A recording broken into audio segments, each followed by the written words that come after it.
Hey, what's up you guys? My name's Tyler Rugge. Welcome back to my YouTube channel. So for today's video, I'm going to be sharing with you 3 reptile species that in my opinion make great pets for beginners, people who don't know a ton about reptiles or just don't have a lot of experience with them. These are going to be some pretty straightforward reptiles for you to keep. Keep in mind, you still need to do your research, you still need to know a lot of things in order to be able to properly care for these. But after you do your research and you got all their care requirements down, they are pretty simple and straightforward to care for. And another thing that I want to make very clear in the beginning of this is that if you are looking for an animal that is going to be very cheap to care for, you might want to rethink getting a reptile. And the only reason why I say that is because yes, you can get a gecko or a snake for as low as like $15-20. However, that does not mean you're not going to spend a lot of money on their tank, all their enrichment and supplies that you actually need to care for it. And beyond that, at some point in your reptile's life, there is a pretty good chance you're going to have to take it to the vet if it has any health issues. And exotic vets aren't cheap. So I just want to make that clear because it'd be very unfortunate if anyone were to get a reptile and it were to get sick and they couldn't afford vet care for it. Without further ado, let's just get straight into today's video. These are 3 of the best beginner reptiles, in my opinion. And we're going to start off with one of my favorites, and this is the Crested Gecko. I love crested geckos. They look super cool, super unique. They're very friendly. They can be a little bit skittish, and sometimes they'll be wanting to jump off of your hands when you're handling them. They're definitely jumpers, so you want to be very cautious when you're handling them, but they typically aren't aggressive. And they also feel really cool and soft. They're, in my opinion, one of the most simple reptiles to care for. So first of all, crested geckos stay fairly small. They'll do good in an enclosure that's about 20 gallons or 18 by 18 by 24 if you're gonna get like an Exoterra or a Zoomed vertical enclosure. They are arboreal, so if you're gonna get a 20-gallon lung, you wanna make sure you're turning it on its side so that it's vertical and they have a lot of space to climb. And they also appreciate a lot of foliage and branches and stuff to climb on. But they stay relatively small and their enclosure size is very manageable, so that's one thing that's really desirable about them. Not only that, but their diet requirement is super simple. They actually make a crested gecko diet. There's a few different brands that do it. The first 2 that come to mind that I would recommend is Pangea, which is my personal favorite, and there's also Rapashi. It's also just a powder that you mix in with some water and you put it in a dish, and your crested gecko will eat it, and it provides all the nutrients and vitamins and everything they need. However, crested geckos also benefit from having live insects in their diet, so things like crickets or dubia roaches. Just once or twice a week, you can give them a few insects. But for their main staple, you can just feed them the Pangea or the Rapashi, and they'll be perfectly healthy. And every couple days, you just wanna clean out their dish and give them some fresh food, and they're all good.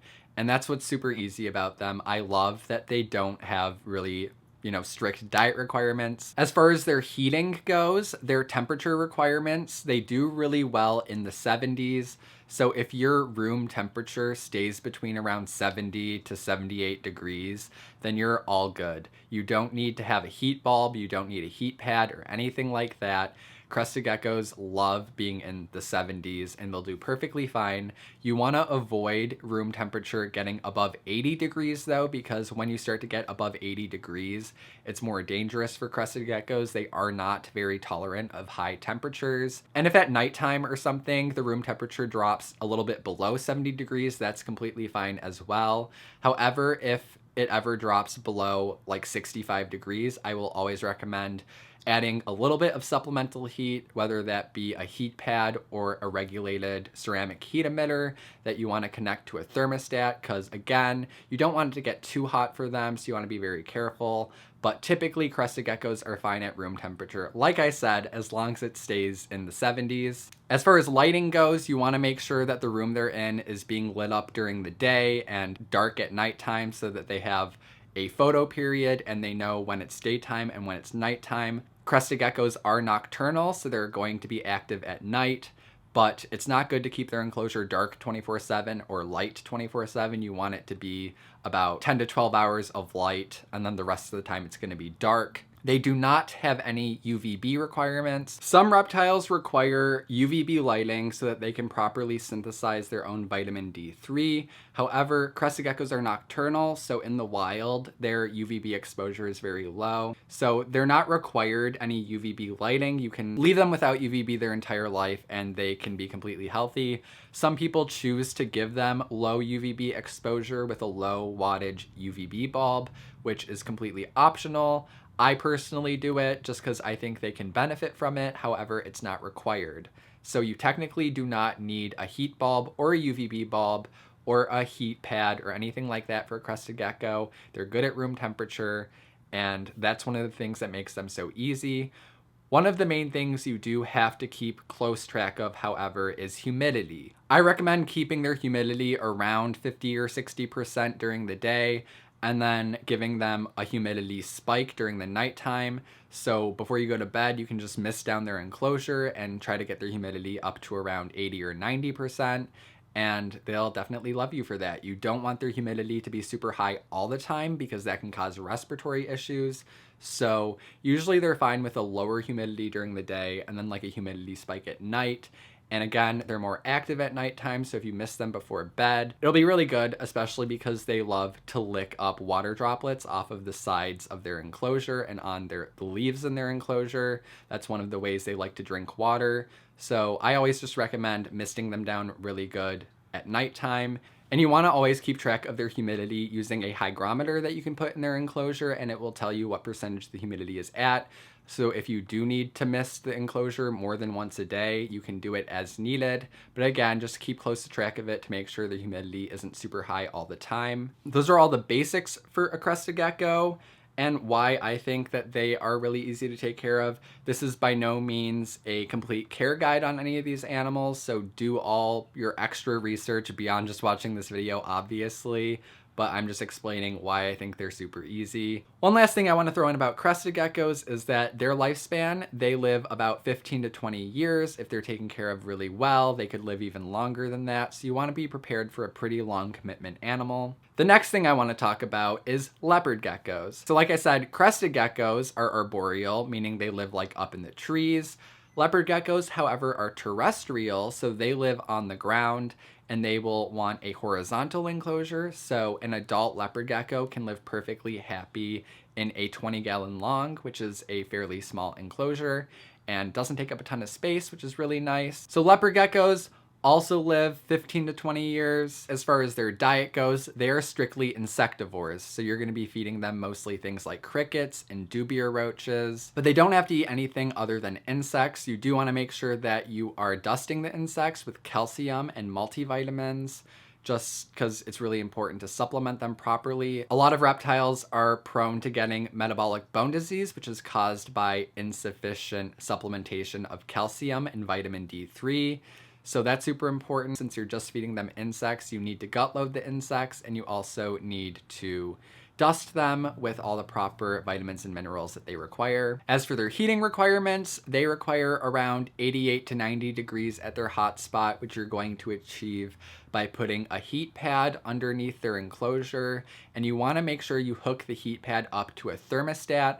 The thermostat is going to make sure the heat pad doesn't overheat. If your heat pad isn't regulated with their thermostat, then you run the risk of it overheating. They can very easily reach temperatures above 100 degrees and it'll end up burning your animal. So you want to make sure you get a thermostat. As far as lighting goes for leopard geckos, once again, you just want to make sure that their enclosure is illuminated during the day. If you're going to use a heat pad, then they don't require a heat bulb, and they also don't require UVB. Once again, they can benefit from having low exposures of UVB with a low wattage UVB bulb, but it's not required. They can do perfectly fine without any UVB. Leopard geckos, luckily, don't require high humidity. Keeping the humidity low in an enclosure is usually a lot easier than keeping it high, so you don't need to mist your leopard gecko's enclosure at all. They're good with a humidity of like 30, 40%, even 50%, but I wouldn't go any higher than that. but you do want to have a humid hide for your leopard gecko so they have somewhere to go if they're going to go into shed and they just need somewhere humid to go. But you don't want their entire enclosure to be humid because that will cause respiratory issues because they don't come from a humid climate. But them requiring low humidity is technically a good thing because, like I said, it's a lot easier to keep a low humidity enclosure than it is to keep an enclosure super humid. And aside from all that stuff, you know, leopard geckos are just super freaking cute. They have the cutest faces ever, and they're also really friendly, and they can be very tolerant with handling. You want to be very gentle with them because leopard geckos, and crested geckos as well for that matter, can drop their tails if they are, you know, easily stressed out or they get scared. Moving on, last but not least, of course, I had to include a snake on this list because I always get asked, Tyler, what is the best snake for a beginner? So I personally recommend corn snakes. Corn snakes are, in my opinion, one of the easiest to take care of and the most forgiving, and they're just really cool and cute. They come in a lot of different colors too and morphs, and they're just really, really awesome snakes. They really are, and they're also great for beginners. So corn snakes get to be around 4 to 5 feet long, which if you aren't used to keeping snakes, it might sound pretty big, but in reality, they don't get that big. I think it sounds a lot bigger than it actually is. They stay relatively small compared to a lot of other snake species. As far as enclosure size go for corn snakes, I would recommend keeping an adult in nothing smaller than a 40-gallon, which again is a very manageable size for the most part. They get bigger than the other two lizards I just talked about because obviously it's a snake and it's going to require more space. As far as their lifespan, once again, they live around 15 to 20 years. Again, it kind of depends. They could live a little bit longer even, but all you need to know is it's a decently long commitment. So make sure you're ready to have the corn snake for 20 years. As far as their diet goes, this is like a huge relief to me, but some other people don't necessarily like this. They eat rodents. But what's really nice about this is they only have to eat about once a week. And when they're adults, they eat like every 2 to 3 weeks. So they don't require being fed very frequently. You want to make sure that after you feed them, you leave them alone for a couple days so that they can digest their food before you go and handle them again. I get asked all the time if there's any snakes that don't eat rodents. Are there snakes that eat anything else? There are snakes out there that eat fish. There are some species that eat insects, but for the most part, any snake you're going to keep as a pet that's relatively easily attainable and easy to care for the most part, they all eat rodents. They all eat mice. They all eat rats. Bigger species even go on to eat things like rabbits. But what's nice about corn snakes is, again, they stay relatively small, and you're not going to have to feed them, you know, anything much larger than a mouse. I recommend feeding them frozen thawed mice as opposed to live. Feeding live rodents can just be dangerous because they can actually harm your reptile. Corn snakes are really, really good eaters.